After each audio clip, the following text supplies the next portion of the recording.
안녕하십니까. 소울비트코인 KJ 인사드립니다.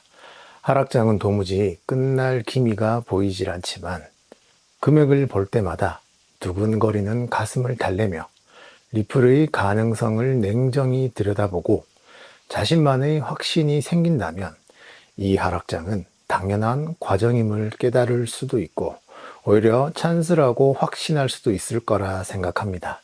그런 의미에서 오늘은 오일머니로 가득한 두바이에서 부동산을 리플의 XRP 레저 위에 올려 토큰화해 판매했다는 소식을 가지고 왔습니다.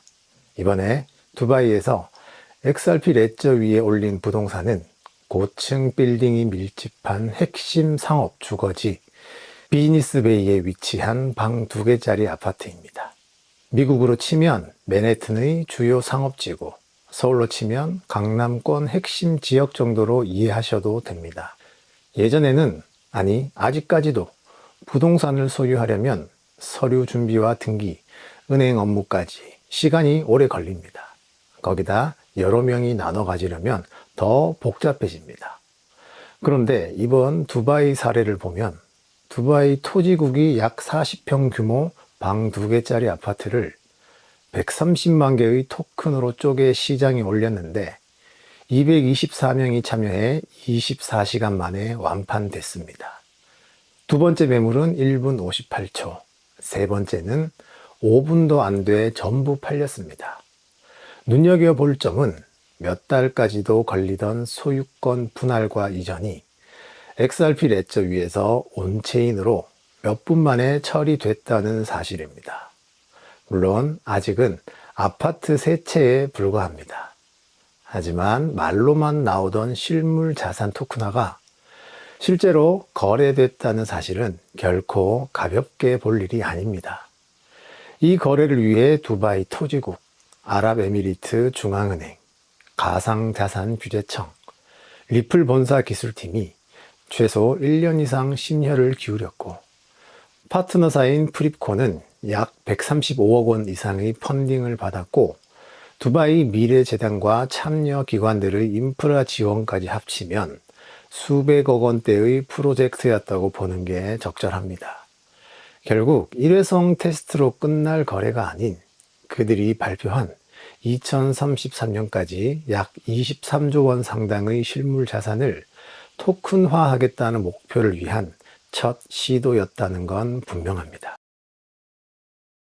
중동 국가인 아랍에미리트는 왜 자국 개발 프라이빗 체인이나 이더리움 같은 유명한 원장이 아닌 미국 기업 리플의 XRP 레저를 선택했을까요? 여기서 한 가지를 분명히 해야 합니다.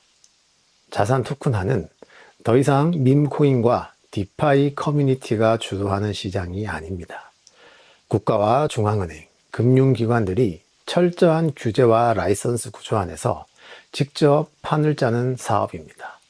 약 10년 전만 해도 리플을 제외한 대부분의 체인들은 이제 새로운 시대가 열렸다. 더 이상 정부와 금융 세력의 간섭을 받지 않는다. 우리 체인을 이용해 탈중앙의 자유를 만끽하라며 디파이와 밈코인 시장을 중심으로 폭발적으로 성장했습니다. 그 시절 폭발적으로 성장했던 탈중앙화에 최적화된 프로젝트들은 철저한 중앙화 세력들이 주도하는 자산 토큰화 시장에 들어오는 순간 탈중앙성, 무허가 참여, 검열 저항, 이 모든 장점들이 전부 사라집니다. 우리가 과거와 현재가 아닌 미래의 가치를 예측하고 싶다면 시대의 변화에 따라 선택받는 블록체인의 정체성 또한 당연히 바뀔 수밖에 없음을 가슴으로 받아들이는 것이 가장 중요하다고 생각합니다. 리플이 유일하게 소송까지 걸려 사라질 뻔했다는 건 중앙화의 상징인 정부와 특히 금융기관에 맞춰가려 했기 때문입니다. 그럼에도 불구하고 뚝심 있게 정체성을 끝까지 밀어붙인 결과 두바이 같은 국가가 심각하게 계산기를 두드려 본 끝에 리플 XRP 레저를 선택할 수밖에 없었다는 겁니다. 기술을 깊게 몰라도 괜찮습니다. 이 흐름만 가볍게 보시면 됩니다. 그래도 굳이 기술적 관점에서 정체성을 비교해보자면 이더리움이나 솔라나 같은 대부분의 체인들은 처음 설계될 때 중앙화된 기관이나 국가가 부동산 같은 실물 자산을 규제와 라이선스 구조 안에서 원장 위에 올리는 것까지는 계산에 넣을 필요가 없었습니다. 그런데 이제 국가 주도 자산 토큰화 시장이 본격적으로 열리니까 맞춤형 기술을 덧붙이려는 시도를 해보려고 하지만 기존에 내세웠던 탈중앙화 정체성을 포기하다시피 하며 중앙화 기관이 간섭하면 그때마다 고개를 숙이며 시키는 대로 해야 할 텐데 이게 가능할까요? 에라 모르겠다 하고 정체성을 포기하고 기술을 넣으려고 해도 그건 마치 승용차를 스포츠카로 개조해서 순정 스포츠카와 경쟁해 보려는 것과 크게 다르지는 않다고 생각합니다. 반면 리플은 XRP 레저를 처음 설계할 때부터 기관과 금융권 중심의 자산 이동과 발행을 전제로 만들었습니다. 그래서 굳이 크게 손볼 필요 없이 순정 상태로도 기관과 국가 주도 자산 토큰화 구조에 자연스럽게 맞물립니다. 이 말씀을 지난번 영상에 이어 다시 강조하는 이유는 리플 시스템이 처음부터 중앙화 세력들의 입맛에 맞게 진화해 왔고 그 결과 지금 열리고 있는 국가 주도 자산 토큰화 시장에서 유명한 그 어떤 체인들보다 유리한 고지에 서 있다는 점을 분명히 말씀드리고 싶기 때문입니다. 두바이 최고위층도 가능만 했다면 자국 프라이빗 체인을 쓰고 싶었을 겁니다. 누가 남의 원장을 쓰고 싶겠습니까? 하지만 냉정하게 말해서 지금 당장 국가 단위 자산 토큰화와 국제 송금 인프라를 안전하게 설계하고 수년간 검증하며 전 세계와 연결시킬 그 능력이 없습니다. 그 능력을 갖추려면 천문학적인 비용과 수많은 실패와 오랜 시간이 필요합니다. 그래서 10년 이상 실전 테스트를 거친 리플의 XRP 레저를 선택한 것입니다. 이런 패턴은 앞으로도 반복될 겁니다. 모든 국가가 자국 체인으로 자산 토큰화와 국제 송금을 직접 하고 싶어 하겠지만 중국도, 러시아도, 북한도 결국 갤럭시와 아이폰을 쓸 수밖에 없었듯이 시대에 뒤처지지 않으려면 선택의 폭은 생각보다 좁다고 저는 봅니다. 이번 두바이 토큰화 사업은 아파트 세 채에 불과합니다. 물론 XRP 레저 위에서 거래가 발생할 때마다 XRP 소각은 이루어지지만 이 정도 소각은 거대한 산을 깎기 위해 한 삽을 겨우 덜어낸 정도로 티도 안 나는 게 사실입니다. 설령 두바이가 선포한 2033년까지 약 23조 원 규모의 실물 자산이 모두 토큰화 되더라도 XRP 소각만으로는 의미 있는 가격 상승을 기대하기는 어렵다고 저는 생각합니다. 그러나 이번 프로젝트에 참여한 두바이 토지국, 아랍에미리트 중앙은행, 두바이 가상자산규제청, 두바이 미래재단, 프립코, 잔드 디지털은행, 그리고 리플 본사, 이들은 모두 태생적으로 국경을 넘는 자금 흐름과 뗄래야 뗄 수 없는 주체들입니다. 저는 실물 자산을 XRP 레저 위에 올리고 정작 국제송금은 다른 체인에서 할 확률은 5% 미만이라고 봅니다. 결국 리플렛이든 XRP 레저든 그 위에서 활동하는 모든 사용자들은 XRP 가격을 올려줄 확실한 잠재 고객인 것입니다. 여기에 한 가지를 더 보태자면 이 기관들과 수십 년간 손발을 맞춰온 거대 파트너사들도 결국 리플의 생태계 안으로 자연스럽게 스며들게 될 것입니다. 비즈니스는 신뢰의 연결입니다.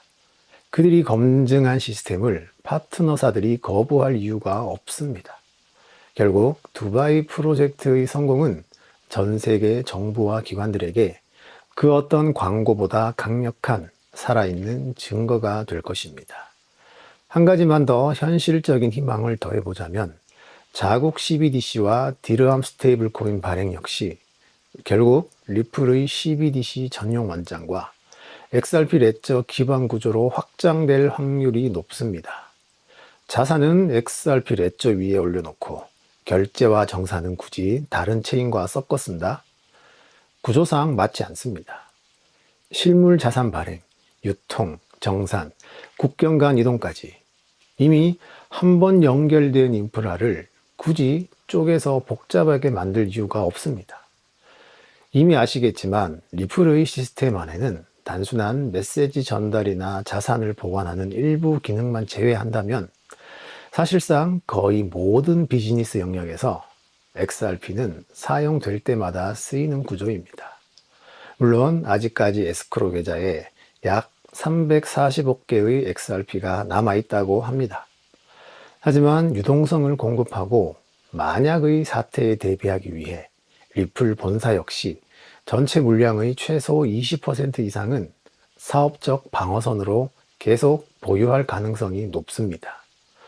여러분, 중앙화된 정부와 기관들의 인프라 영토는 탈중앙 인프라 영토와는 비교조차 되지 않을 만큼 넓습니다. 그 거대한 자본이 한 방향으로 움직이기 시작하면 수백, 수천 명이 한 삽씩 떠서 퍼나르는 것과는 차원이 다른 속도로 XRP가 소각될 것입니다. 이미 리플은 중앙화 세력들이 선택할 수밖에 없는 핵심 매력들을 충분히 갖추고 있습니다. 이런 의견을 참고하신 뒤 각자만의 최종 결론만 내리시면 됩니다. 그리고 본인이 큰 수익을 원하는 과감한 투자자라면 지금 이 시대의 흐름과 리플의 경쟁력을 직접 분석해 지금의 공포장을 대박의 세일로 삼아 씩씩하게 행동하시면 됩니다. 반대로 정부와 기관들이 절대 리플만큼은 쓰지 않을 것 같다거나 결국 다른 체인을 선택할 것이라는 확신이 들거나 아무리 시간이 걸려도 자기들만의 프라이빗 원장만 끝까지 고집할 것이라 판단되신다면 혹은 세상이 변화를 거부하고 지금의 낡은 시스템을 끝까지 붙들고 갈 것이라 믿는 분들이라면 굳이 XRP에 투자하실 필요는 없지 않을까 합니다.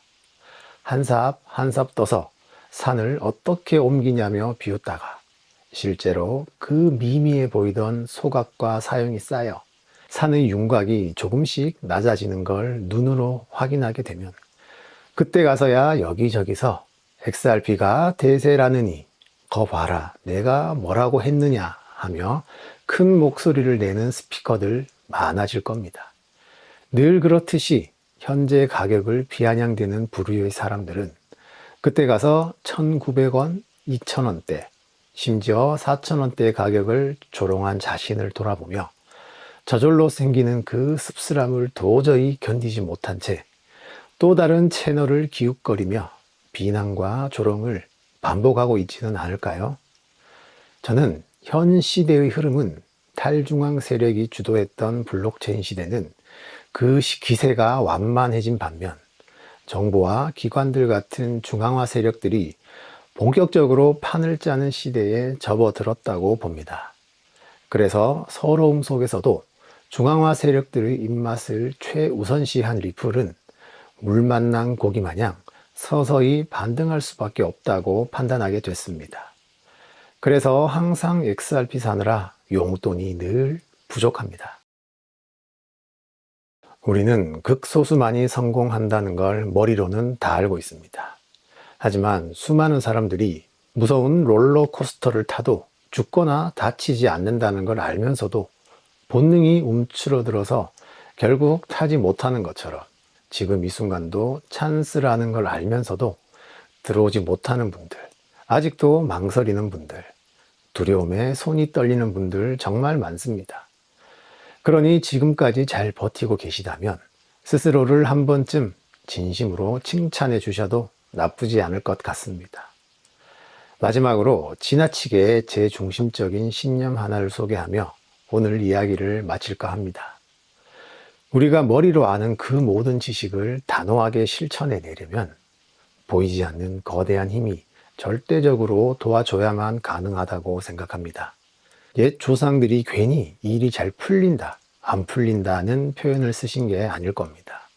비슷한 기질과 지능을 가지고 똑같은 교육을 받으며 똑같은 노력을 세상에 쏟아부어도 그 보이지 않는 힘이 우리의 삶을 어떻게 이끌어 주느냐에 따라 운명의 물줄기는 전혀 다르게 흘러가기 때문입니다. 경제와 금융에 대한 지식이 풍부하고 축적된 경험이 많다고 해서 이 거친 암호화폐 시장에서 반드시 성공한다는 보장은 어디에도 없습니다. 결국 투자의 완성은 내 머리가 아니라 그 운명을 받아들일 수 있는 그릇과 보이지 않는 힘의 순리에 달려있기 때문입니다. 더 이상 제가 설명을 이어가지 않아도 여러분의 내면에는 이미 분명한 울림이 있다고 저는 믿습니다. 그렇습니다. 우리 내면은 극소수가 되는 방법을 이미 알고 있습니다. 그 선하고 바른 내면의 목소리를 사랑하고 지겨울 만큼 오랫동안 따르면 됩니다.